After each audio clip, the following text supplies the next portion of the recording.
オッケーオッケー。あ、ワンモア。あと1個だ。ワンモア、ワンモア。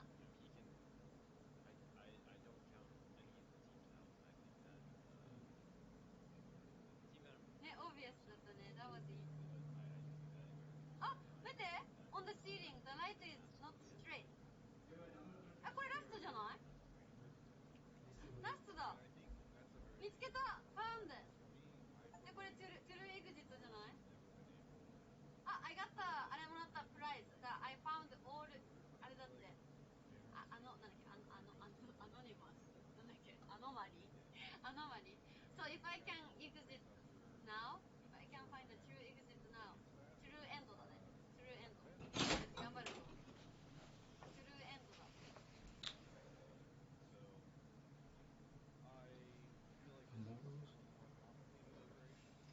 あれだもんね、it can be repeated もあるもんね。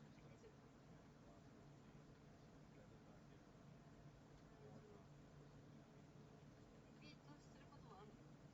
ないかな？いっぱい作詞もうない。スノーガの数だけ。じゃあ普通に I can go straight かな。OK! じゃあトゥルーエンドへ行きましょう。レッツゴートゥルーエンド。ね、プロフェッショナルアノニマリファインダー。なんでー！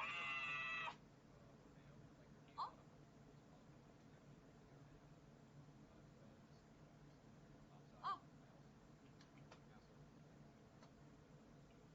All anonymity found. Thank you for using our underground pass. よかったー。びっくりした。I thought I need to start once again to see the true end. Oh my god. 見つけました。I found everything. What is the sound? 終わったー。すべての異変が見つかりました。この度は当非化通路をご利用いただき誠にありがとうございました。All anonymity found. Thank you for using our underground passage way. これやだこれ Why is it showing zero? Wait, but where is the exit then? Can I go out?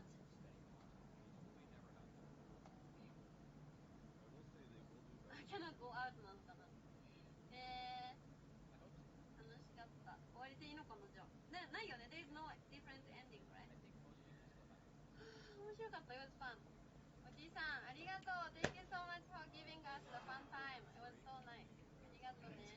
またね。See you again. ありがとう、おじさん。Thank you so much for giving us a fun time. Which one did you like? I mean, which one did you feel the creepy or scary or like strange feeling the most? 私はね、for my case 私はあれがすごかった、これ This one this girl's face was different on the one stage. It gave me the goosebumps. That was the scariest things when I noticed. すごい怖かった。あれが一番怖かった。Also, the guy was smiling in the beginning. That was also scary. I mean, you know, he was smiling, but it was a strange smile. ね。The girl in the door. ね、ドアのやつ怖かったね。Someone peeking through the door. あれ怖かった。チュー。あれ怖かったね。そうだね。いやー、でも面白かったなー。変態忍者。これどうなったんだろう。これ、if I go in. I could go in. できたんだ。面白かった。こっち戻れないのかな。戻れないんだ。Why are you looking back when things were chasing you? 見せたかったの。I wanted to show you guys what is going on. なんか、it was for a few seconds, like when the broad ocean coming from the other side, I wanted to show you guys what is going on and trying to show you guys the broad ocean. And when the hentai ninja started following me, I saw it, but I don't know if you guys saw it. So I wanted to show you guys what is going on. 見せたくて、I was trying to look back してたね。見せたかった。面白かったなぁ。which one do you prefer? どっちが好きwhich game set on my screen? This is too tiny でしょ if I play game like this. You think this is too tiny? Sorry, my chat is on the screen. これの方が見にくいよね。Which one do you prefer? これか、これまあ、あれだよね、ノーマルスタイル。Sometimes this one looks good too. でもまあいいかも。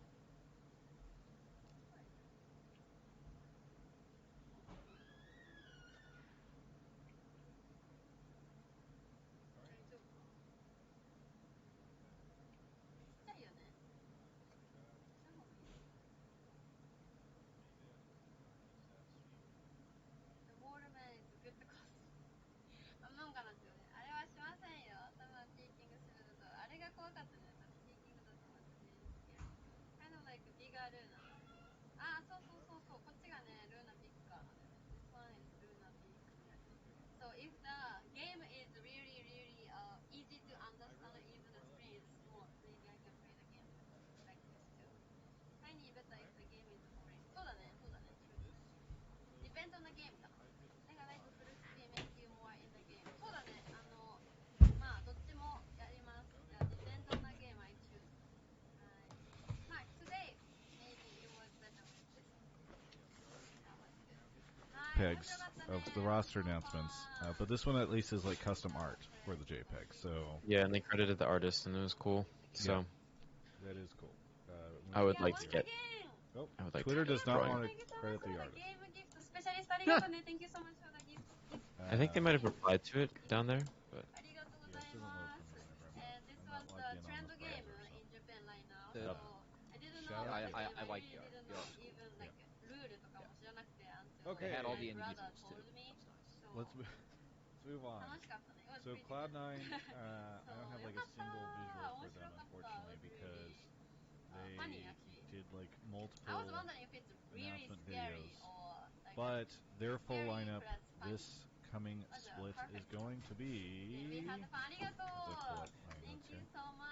Fudge, Blabber, JoJo, Berserker, Vulcan. Is this just everyone's automatic number one for next year? Huh? I guess Oh, Croissant, you might she's have something sponsored? to say about it, but Maple Store? I was gonna ask him how he feels about given winning and then your She's position, but playing Maple Store. yeah, I mean, Cubby, where do you think this team's power level is? I'm saying same with FlyQuest. The worst they do is top 4.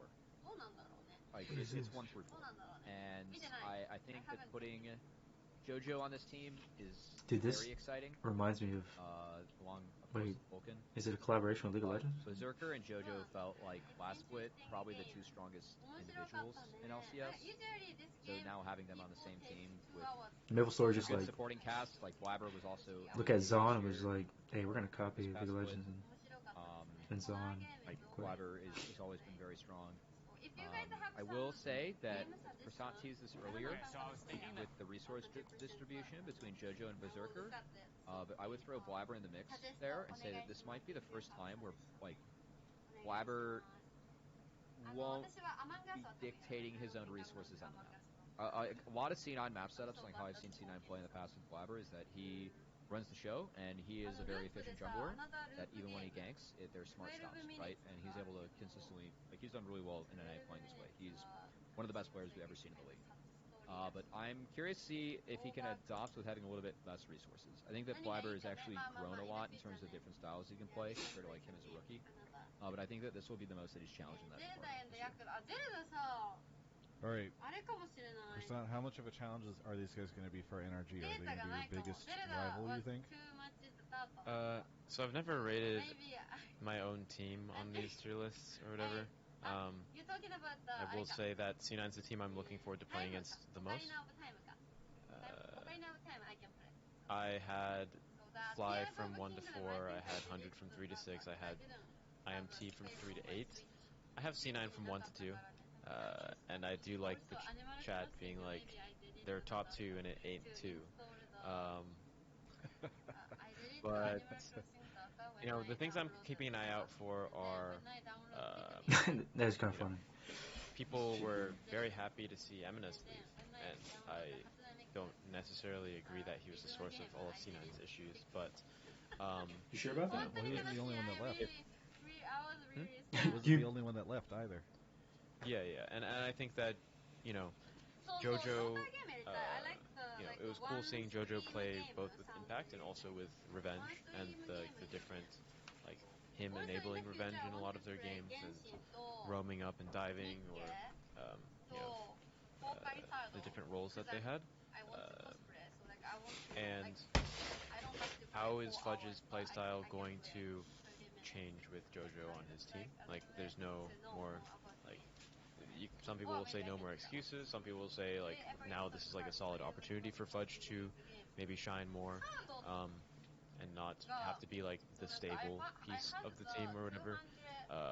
And at the same time, I think that Ven did so much for Berserker and was so important for his like growth and development. And even if Sven, like, was uh, like not fully like towards the end of his role, he'd already known that maybe he wanted to go back to AD carry, etc. Really interesting to see like how Vulcan is going to slot in there, and then also if Vulcan, like, what do you take away from a split like summer 2023 FlyQuest, right?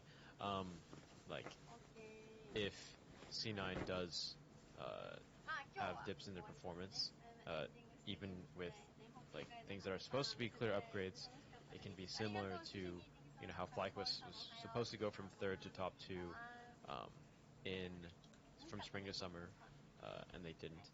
But I find it. I had issues with FlyQuest's rosters in both spring and summer of last year, and I said as much. But I have a lot fewer issues with this team, which is why I just have them from 1 to 2. It's like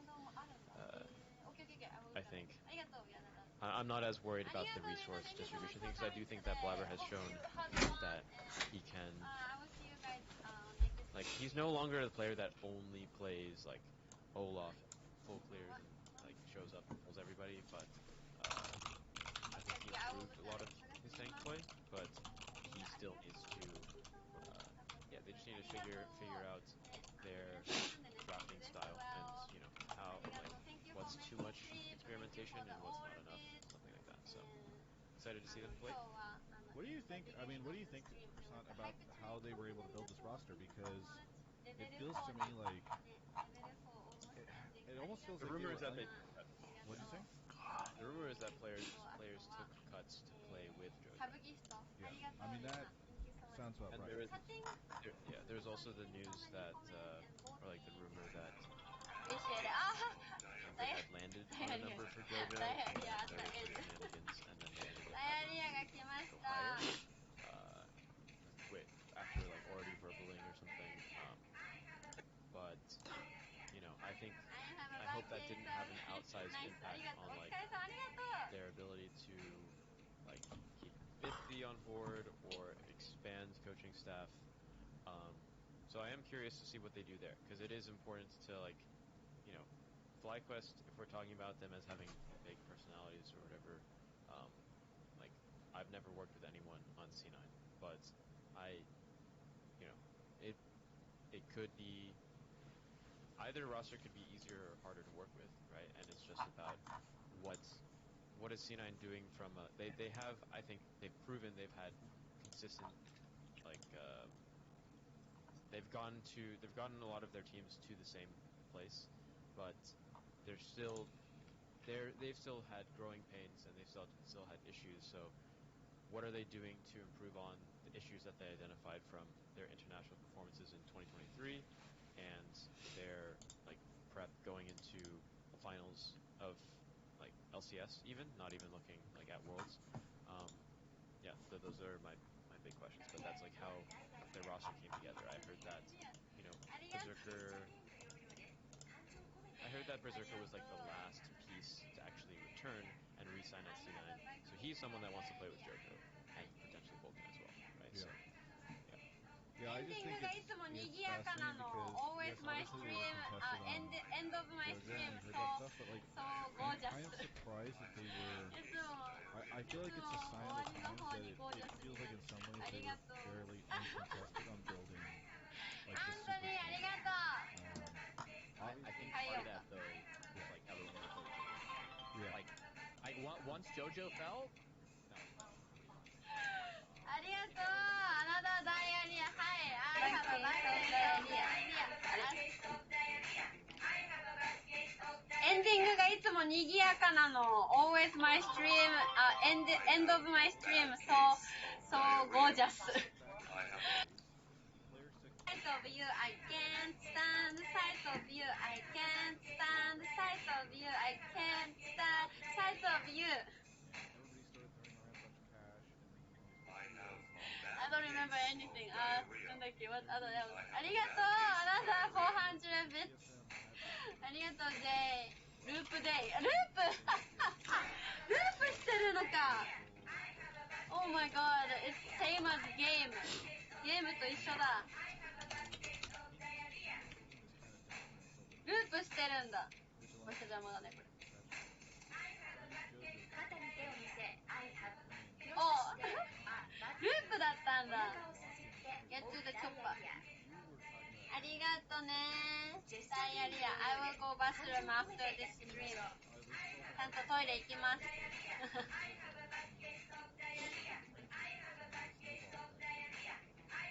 have a back case of diarrhea I'll be back I'll be back ありがとうみんなこれ聞いて頭おかしくない人 Everybody gets crazy after listening this all diarrhea song ありがとうロングフあなた後半10別ありがとうクラップクラップ I have a back case ありがとうすごいすごいダイアリア Thanks to all diarrhea bits レベル4 almost end I have a back case of diarrhea I have a back case of diarrhea ジェスチャーゲームの要領です感情を込めてやってみましょうみんなゲームのクリエイターに毒されたそうだね Everybody having a loop ループだ in their head ありがとう Thank you so much It will never stop ありがとうね Thank you so much ね And hope ね You have a great day ありがとうハイプトレインみんなありがとうございますトイレ行きたくなってトイレ行こうみんなの曲のおかげだ Thanks to everybody's song Seriously it's making me feel like I want to go bathroom now after streaming ありがとうダイアリアハイプトレインありがとうあ、これかな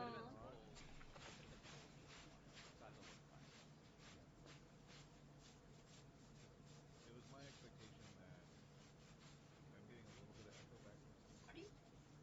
But it was my expectation that it was more in the like half a mil range. So maybe it is 900 for. なんかさ、今日のリラン I found the リラン Officially recording this, right? One rumor here. Yep. I'm officially asking Gojo to find a dinner. Yeah. Have a good one. ありがとう It's crazy that like because here, you know, a while back, I think we 2 years ago. We will let you go. Don't get stuck in toilet. Cosplay costume might cause a fatal diarrhea. ありがとうございます。today I'm gonna switch to リランね。リランに変えるので、because it's not gonna send you the notification. そう、ちょっと今、あれかなこれかな This is a video, I guess. I think it's a new video だと思うんだけど、if it's not, I will download a new one and then post. So please enjoy my VOD ね。when the hype train finish, I'm gonna end the stream. 30 seconds more. ありがとう Thank you so much for the another hype train at the end. And hope you guys have fun. ありがとうね本当に本当にありがとう。ありがとうマキさん。another マリアだマリア。ループだループ。ありがとう。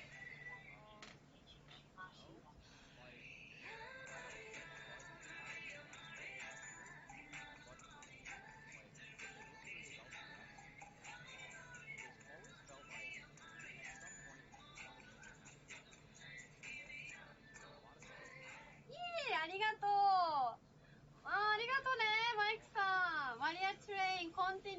初にね、at the beginning there was a Maria's hype train, so ありがとう。How to make beauty when has 24 hours of rely on the end doesn't it? 大丈夫です。It's okay. でも、あれかも、I cannot カットができないから、you guys need to skip it しないといけない。If you see my BOD, it has rerun at the end. ありがとう。Thank you so much. ありがとね、ハイプチェーン。じゃあ終わりにします。I will change to rerun ね。またねー。みんな、Thank you so much. See you next time. Have a great day. ありがとう。ロンフまたね。ステファーソックスさんありがとうね。Thank you. アンソニーまたね。マイクルシルバさんまたね。スペシャリストさんまたね。ありがとうね。Thank you so much for the game gift ね。ありがとう。Hope you had fun. マイクさんありがとう。ヘッドマンさんありがとう。Thank you so much. りょうさんまたね。Thank you. ジェイありがとう。シェシェニー。またね。コーヒージャストシェシェニーありがとうね。ジャイチェン。スターファーソックさん。スターファー読んだかな。ステファーソックさんありがとう。ウィアードアダルトまたね。デズリーありがとうね。Thank you so much. みんなじゃあまた next time. ありがとう。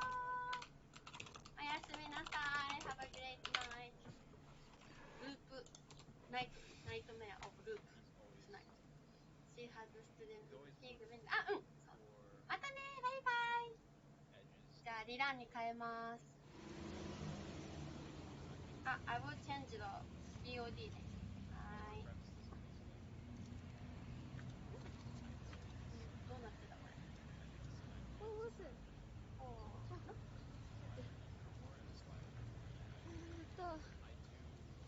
Let me see. Is it open?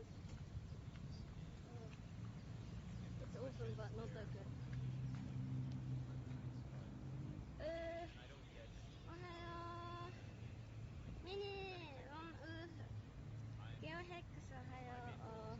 I think this country is too hot for my phone. Morning. おはよう。早上好。On the breakfast. Eating food here is also good though.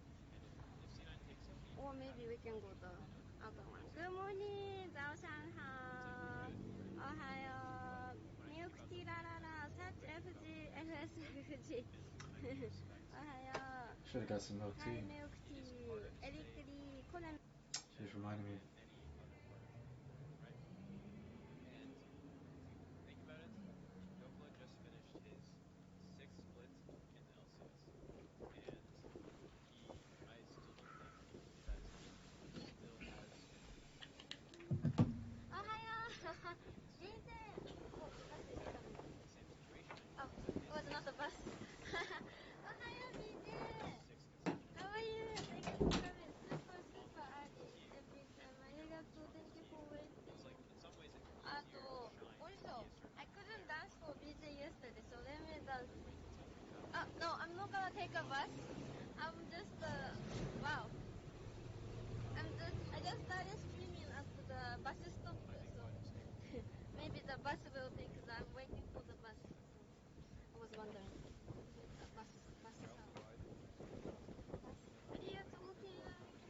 How are you? Good? Today, pink day. Pink day. Hi, Outshine 93. おはよう。How are you? ありがとう。BJ いつもありがとうね。Thank you so much as always. Without talking about who's there on Shiny pink. So this one reminds me of the stream in Los Angeles. So I got this at the Forever 21 in Los Angeles. かけるべさんおはようございます。ここなんか落ち着かないな。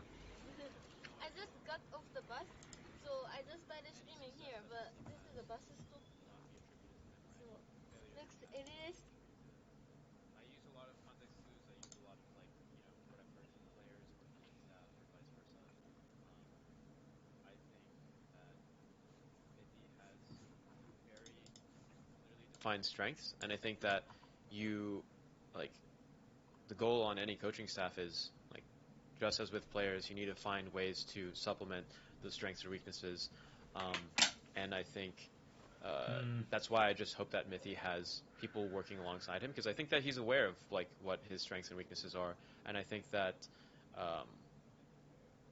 it's just about.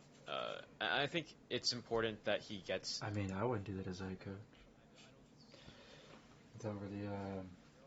Here's a better way to describe it. I took, at the time, being a head coach of my university league team, I took a squad of gold players and silver players, 5 of them, and just,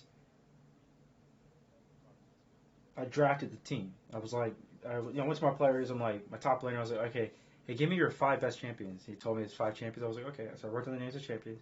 I understood the composition to formalize a winning strat based on what my player's champion pool is. That's what you should be doing as a head coach. I don't give a damn about your fundamentals because you're a pro. I'm going to say it again. If I'm a head coach at the collegiate level, where I was at, I'm going to look at it like this is their first time competing in sports. So you have to kind of guide your players along. They got talent. They want to be here. They love the game. That's all I need. I'm not going to criticize anything else, but when it comes to the team play, that's going to be critical. It's one of like 9 skills that a player has to master. There's essentially 9 skills in league that a player has to master. So I'm trying to push my players to have mastery of all 9 skills. I don't give a damn about your strengths and weaknesses. What are your top 5 champions you can play? Tell them to me, and I'm going to formalize the strat and the strategy on how to fucking win. I need my players to just love the game. They love the university. They love their girlfriends and boyfriends. Do that. I don't care about your strengths and weaknesses. I don't care about any of that. Because they're going to come to me, be like, what's the game plan? They're going to me, what's the strategy? I'm like, I got you. Because I'm going to formulate it based on the champion pool of my players. So I took some silver players and gold players, and they whooped the shit out of diamond players in the other team. Took gold players and silver players that were lacking confidence. They didn't understand strategy or tactics or being tactful. And then they didn't have any of their fundamentals down. And so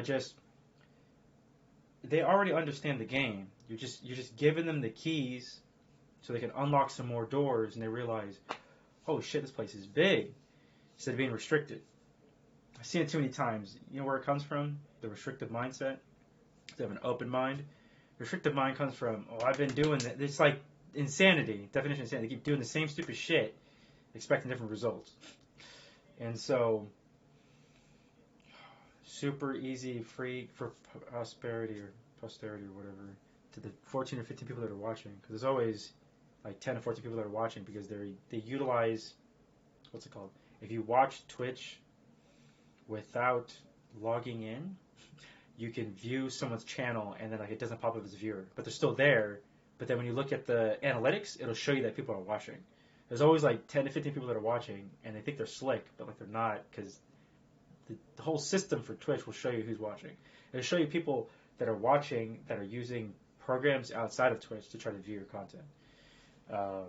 Because it's still like eyes on are peeking at the site, and because there's eyes on peeking at the site, that is like an open source of data. It's your connection. Like the moment you're looking at someone's content, you're not hidden. You're looking at the content. That feed already creates a connection. The connection, you can track what it is. So like what? So my bad. So 40 years have been watching. So super easy league advice you can give. You want to become a coach. You have to learn. Well, one, what coaches have to have is you have to know all the champions in the game. If you don't have an assistant that knows all the champions in the game, but I know all the champions in the game. So I could take my top laner as a gold player, silver jungler, I take a bronze support, another silver mid laner, silver ADC, and I can build them a winning draft, and they'll go out there and they'll just win. They execute. But there's more than that. It's a combination of taking the time to evaluate the players and whether or not they have these 9 skills and the level that they're at. There's 9 skills you have to master. And then it's myself, and then I had like 2 other assistants at the time. I had another player act as an assistant. He was our mid laner, and without saying their names, but I would ask him to also, hey, VOD review. To tune in, give me 15 minutes of his time, and we're gonna 15 minutes of his time is super easy because I can split my guys to 3 minutes you have 5 players at 3 minutes, right? So 5 players at 3 minutes is 15 minutes. In 15 minutes, we're gonna speed through the VODs because we don't need to do all the minutia. We need to see the big macro stuff because you already know how to play the game. So I need to look at their rotations, their timings, are they countering, are they jungling, are they counterintelligence, are they denying vision, are you rotating proper, are you fighting over objectives, are you in a position to fight over objectives, are you creating the right kind of lane pressure, roam timings, push pressure, recall timing, pick plays, gank plays, are you doing all this other bigger macro stuff proper? And then on top of that, now I'm evaluating their communication in game too. So I need to evaluate, hey, are you communicating at all?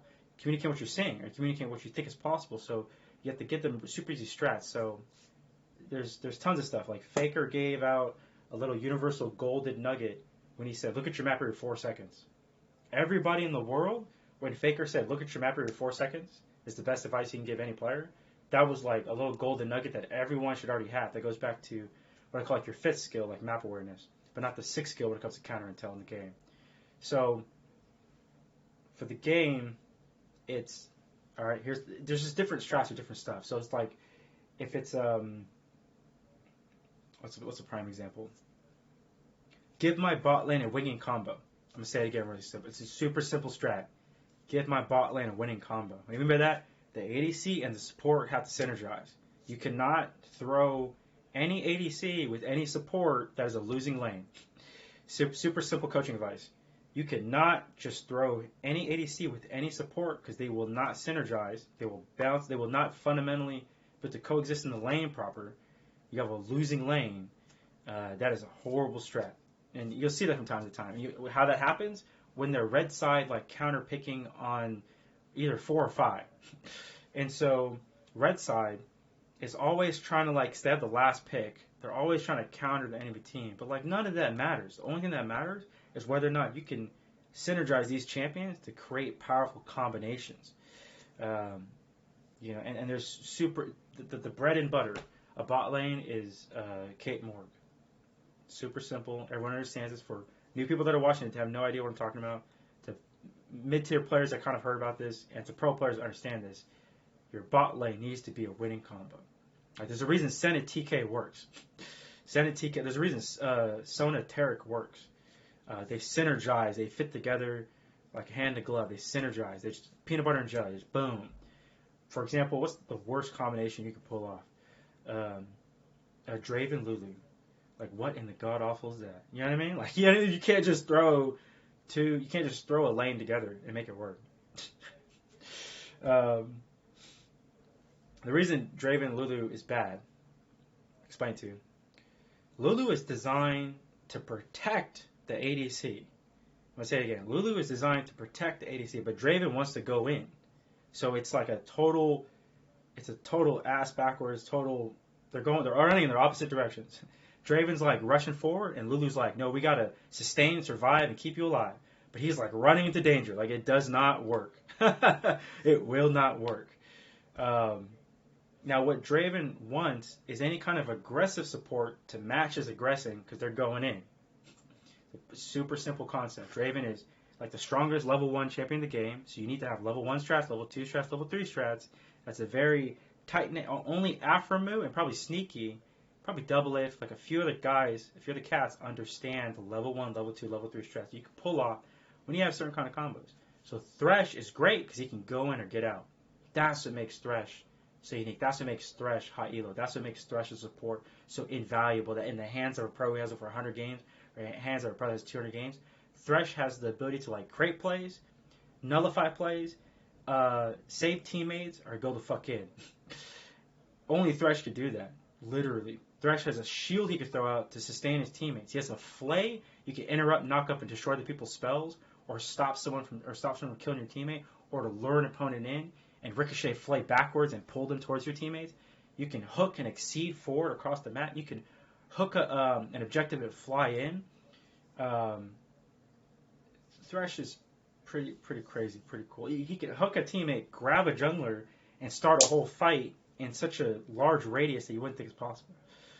But that's to go over like Thresh's strengths and weakness. But really, it's a combination of a winning bot lane. And so, super easy. Coaches don't know what they're doing. Brand new coaches, players. So Draven, if you're going to go forward with Draven, incredible level 1 strats, you're going to want like a, it's going to sound crazy. I think the secret sauce is Pyke.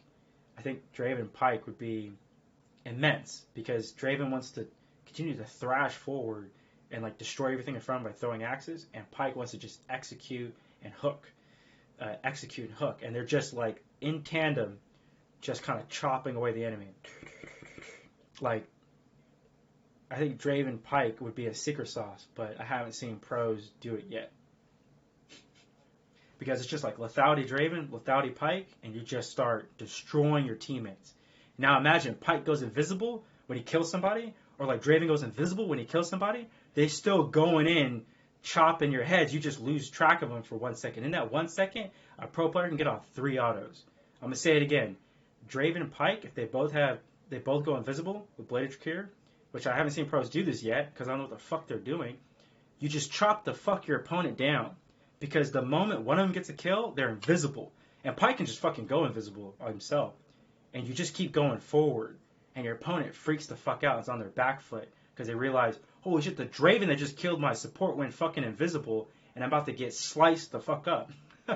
That's what I haven't seen pros do yet. It's like they're not thinking. The coaches aren't thinking about creativity in the game.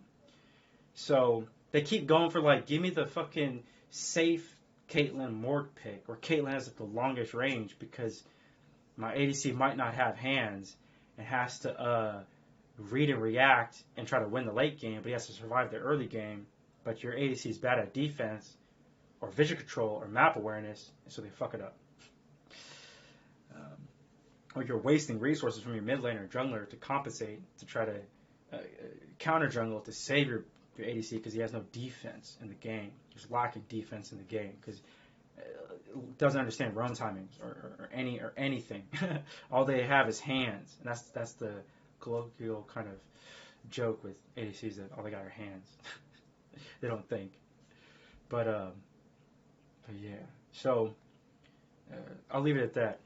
Because coaching, I could talk for hours on coaching and players and champs and combinations. I can tell you about top lane combos. I can tell you about jungle combos. I can tell you about mid lane combos. Your proper jungle mid lane synergy with so many champions, and how did that overarching macro play affect side selection of the map. There's a lot of depth behind League, but that's when you're a coach, you're trying to build strats, you're trying to build strategy, you're trying to win. Versus like, I'm going to the solo queue and I'm going to play whatever champion 200 times top lane. You know what I mean? So like, is true, and it ends up being on the weekends. You're like, everybody tunes back in. Like the league looks so fucking different, and I feel like Dig is like a huge example of that, as they often are. But yeah.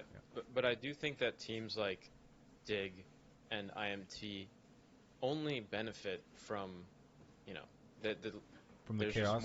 Also, I pray to God that no other pro team ever does. Where is it at? It is funny that both of the perceived 7 and 8 teams went for Korean Seoul and imports. So it's just seeing if this philosophy pays off.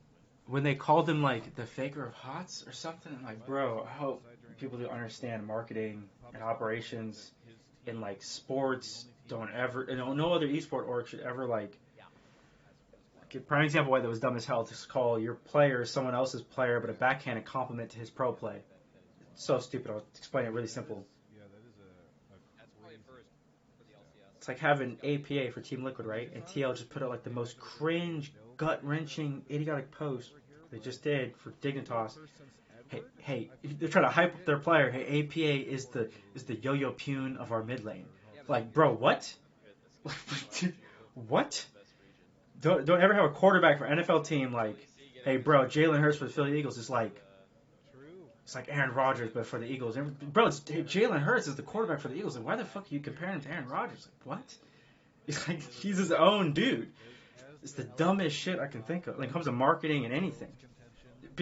Like, you don't call Steph Curry the Michael Jordan of this era. It's fucking Steph Curry. He's the greatest shooter of all fucking time. He's set so many shooting records. Shit bricks trying to catch his records, bro. Like, what? Jordan couldn't shoot the ball for shit. Jordan was hand-checking dudes, stealing the ball. and then would rip out points off that. Like Michael Jordan was like an elite defensive player. Steph Curry is not an elite defensive player. He's an offensive genius who's destroyed records shooting fools out of their socks. So Michael Jordan is a defensive superstar that had an incredible amount of steals, hand checking dudes. Would have the breakaway fast points that he would generate off of stealing the ball. But he was a defensive mastermind, and so were the Chicago Bulls when he had Scottie Pippen and what's the other dude's name? Oh my god, I'm forgetting the name. I just can't think because it's like 25 years ago or whatever. It's Michael Jordan, Scottie Pippen, and but I gotta get his name. I should know it. I'm like tripping on the freaking 1990 Bulls because it's just like roster. I'm like, if Tomio was starting, they would have been Team Blasis, man. What are they doing? oh, Dennis Rodman. God damn it, man. Dennis Rodman, Michael Jordan, Scottie Pippen. Sorry, Longley, Harper. Ron Harper's respectable. I don't remember Luke Longley. Dennis Rodman, Michael Jordan, Scottie Pippen, Ron Harper. We're all elite defensive players. Why is this in... What? Hold up, bro. Give me a fucking black and white. Give me a fucking image that's proper in color. These three guys, what you saw was defense. So people forget. It was these three guys under Phil Jackson and their elite defense that was put together because their defense was so powerful that when you're slowing teams down, you're consistently scoring. It's just war of attrition. But their defense is so powerful, you couldn't really beat them. But it was like you can beat past their defense, and they would just be consistent. Boom, boom, boom, boom, boom. Probably the 2017 Warriors. Man, 2017 Warriors from 6 years ago. People really start thinking about it. It was incredible. It was incredible. But it's like all offense, all defense. Man, if you could have AI, if you could have AI replicate like 3D simulation of players better, then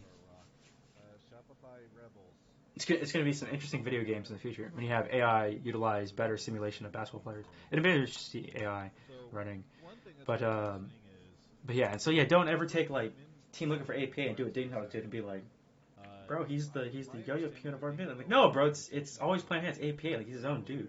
Make his own narrative. Hype him up. Don't backhand undercut your own player by calling him someone else. Dude, holy cow. From the roster, and they like re-signed him or like somehow figured out how to like reverse that process because I think his initial end date was on TSM's like elimination from the summer split. So I don't know how that worked.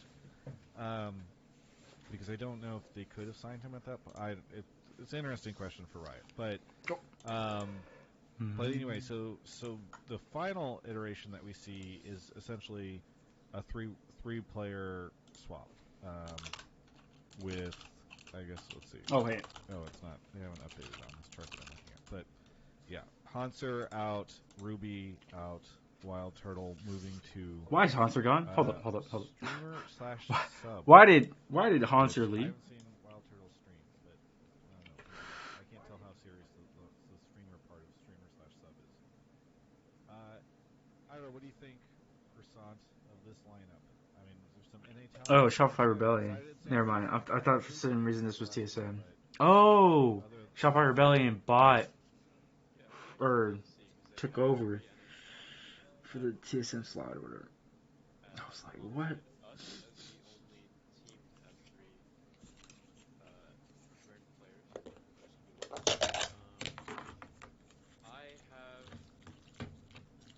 So the main thing I saw for this roster jump out is like, okay, they got in for Hanser, that makes a lot of sense. Like that's expected. Luigi and Sanity retaining, that can definitely be argued as their main driving like success. Anytime they did well, he was shining from these roles. C9 with 3 and 8. Oh yeah, Vulcan. Right. He's French Canadian, but it technically counts. Canadian, unfortunately. Just kidding. That's my American brain. Sorry. But for their mid jungle expected, top lane expected. Zazel and Chime. I think Chime was like a player that was, as we talked about in those rumors discussions, like Shopify showed interest in keeping him on, but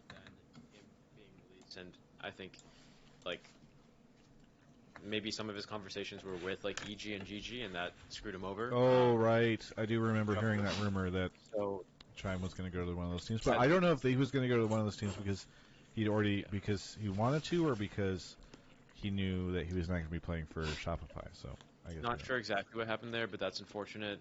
But I heard that. On Shopify's side, like Zazel having worked with Fake God on DSG, and I think both of them having worked with Revan before, I believe, on C9 challengers, and then Tomio also as a sub. I think all those changes make a lot of sense, and the change that got the most criticism was B-Voy, as like a player who hasn't played in a major region for some time, or I don't remember exactly like the course of his career, but I will say that from our scouting on Energy side, and also talking to people who've played against him in NA solo queue a lot, I know Apollo played against him. I think there is actually a lot of respect for like B-Voy's peak and what he can achieve, and I have him higher than players like Hassel and Dove, even though those players have come from major regions, playing in major regions more recently. So I'm excited. I have a lot of respect for Revan as well, and so I think that for me, since they're doing the things that we tried to do in between, like split to split, and they have that core of Boogie and Sanity, and I do think they have like a well-coached team and like a cohesive structure, and they're also merging together, like Fake God, Zazel having played together, them having worked with Revan before. Like they see the game in the same way, they're aligned, and they have an underdog narrative. I do think that they could. I place them anywhere from 2 to 6. I don't see them as going lower. I think that things could go well. And if Fly does go to 4th, it is because us and C9 and yeah. So it would also require TL to be dropping below top 4, but yeah, I like the roster. And maybe they make bigger changes in summer or in the split after that. But yeah, Cubby, I'm pretty aligned. I actually thought this roster made a lot of sense. I was kind of with Croissant. Like I thought that maybe bringing in even Meech too could have been an option where I would have been a fan of that. But at least like with a lot of the challengers teams, the joke has been like if you need bot lane practice, use Scrim B-Boy's team. Because like he was in Estrel for a couple years and then Pain, and especially like on Estrel, like it was pretty common that challengers teams would scrim that team, and a lot of it was because like B-Boy and at the time Mia was like they were a good bot lane. Zazel and Fake God were really strong in challengers. Zazel, whenever I see Zazel compete outside of LCS, he's been top 3 in his role, like minimum, from everyone competing. But yeah, I think really highly of Zazel as a player, and I actually think he'll be like a pretty solid support in LCS. And then what they kept makes sense. The Revan coaching tree, as Croissant laid out, made sense. I'm curious to see what Tomio gets as a sub. Financially, it's going to be a much better situation for him than challengers, and he has nothing left to prove because he won the last 2 splits. And I think Tomio is a pretty gifted player who needs comp experience still because he needs to he'll continue to learn. But he did learn a lot last year with Zazel. And Zazel is definitely a coaching figure on the Rift. Him and Insanity are really smart about the game. I actually have pretty high hopes for this team. I actually think they could be like hanging around 3, 4, 5 and be a lot better than I think what they're getting credit for. So I'm aligned with Croissant on that. I am excited to see Zazel and Insanity here, and hopeful for the team. I worry that this org is looking to supplant Immortals in terms of the new bummer org of the LCS. I'm pretty sure Shopify Rebellion is going to be their announcement of this roster. Last place? Which is, I think, the worst JPEG we've seen so far. There's no custom art here. There's nothing. And you know what's sad about this? Like, when TSM left, I was obviously happy as a person who felt like TSM was a problematic organization to have associated with the LCS, but also, like, hopeful that whoever came in to replace them would be somebody who like really cares about the league. And I've reset my expectations in terms of what caring about participation in the league looks like in 2020, at the end of 2023, given the economic conditions and all that stuff that we're under. But like since these guys came in, I think they posted a JPEG when they joined that was just like a letter being like, "Hey, we joined," and then they've done this. And I feel like you tell me Shopify Rebellion didn't do like an announcement video that they joined the LCS. I'm pretty sure anytime a new LEC team had joined LEC, there's like a big, fancy, like, oh shit, we've arrived. Like, open the pearly gates kind of videos that LEC teams tend to do. When Shopify Rebellion showed up to the LCS, like, hey, bro, here's a JPEG image. Their owner, their announcer, their head coach, nothing? Brand fucking new to the league, and they're doing so little to make anyone care about them so far. And it's pretty disappointing. So, especially in the world where, like, I mean, FaZe has its own issues or whatever, but, like, had they come in instead, had, I don't know, what people were talking about, like, Luminosity at one point in time was, like, a rumored name for the league. Like, there were, had we had any of the influencer works come in, right? Like, Mogul or, what's that meme? Like, that stuff. It's like the weird meme or something like that, when they're just looking at the fourth wall, you know? Like, so that's Shopify Rebellion right now. And I think this roster is, like, interesting mildly to me, and I'm hopeful, especially for some of the players on it, that they do well, but it's not, they're not really, like, as an org, they're not impressing me in any way, and I would love to see that change, I guess is the best way to put it. All right, let's move on to our second to last team. We have Team Liquid, who are, quote-unquote, running it again with Core, APA Yon. Then they announced Umpty and Impact returning. And this is a first for Team Liquid in a long, long time. I kept trying to think of the last time that they have not used all of their import slots. And I think a lot of people expected them to not have APA or Yon. Obviously, there's some Team Liquid fans that are like, get these guys out of here or replace it with some Korean player that people haven't heard of. But I don't know. I mean, it's an interesting way. It's a reserved expedition and off-season for them, I guess. It is nice to see Impact come back. I just want to remind people that after Impact left, they were not able to like keep a top laner for more than a year. That it became like the defense against the Dark Arts position. And so after all of the adventures through Alfari and Summit, who is now, I guess, on Movie Star, and and Whippo and etc., they've now returned back home to Impact, who is quote unquote returned home to Team Liquid. So I think just a funny set of circumstances. But I don't know, Cubby. I think Yon is underrated. I think Corsair fell off. Any roster with Impact and Core is going to be competitive. I am really glad they've kept APA and Yon, because I know that APA was thrown into the fire, and Yon, of course. Reason Team Liquid lost games is because of Core JJ. Because he fell off. I'm the biggest Team Liquid fan there is. There was one phase where Core JJ was like elite, and he held on to being elite, and then I would say like the past 2 years, probably since 2021. Yeah, 2022, 2023, Core JJ just like fell off. But I would say up until 2021, he was elite. And 2022 was his first signs of cracking. Like, they would lose games because of him. And in 2023, they lost games because of him. AP has already proven to me his play that he is a star mid laner. So that's what's so funny, is that AP is already a star mid laner, and he's going to make you respect him because AP is about to crush a whole bunch of players. And everyone's going to be like, oh, damn, give him his flowers now, his due respect. That's how powerful AP is. Always went ahead. Impact coming back becomes, you know, the problem with Summit? Summit was reckless. Summit was volatile as a top laner. Summit was like feast or famine. Like, Summit would mess up so bad he'd miss a Gnar ult. Bro, a Gnar ult's pretty easy to hit, my guy.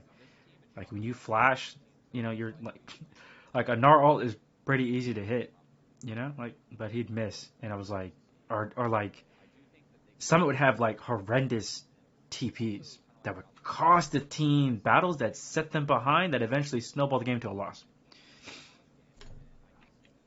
You know, I've shown those examples in my solo queue games, and the same thing you'll see in a pro game, like where the decision of an ADC or decision of a top laner could doom a team, and that one fight at 25 minutes because they made one mistake, that's the game. And so with Summit, he cost Team Liquid 3 games during the season. His bad TPs forced the team into horrible fights where they had to then overcommit to try to save their top laner when they should just let him die.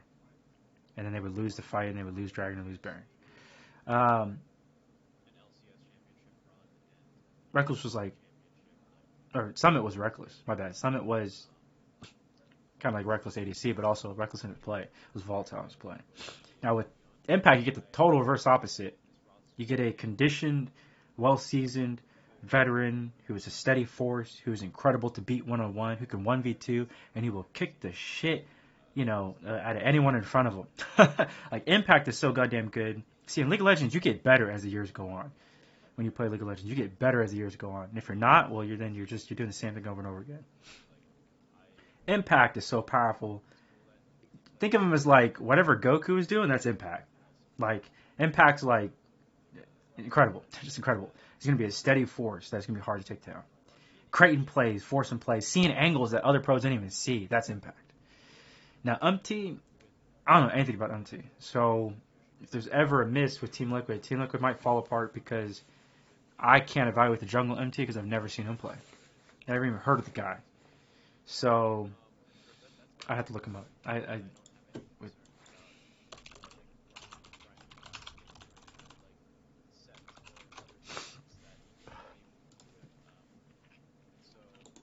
Who is this guy?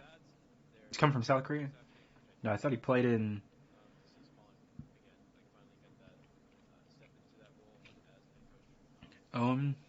Seon Hyun.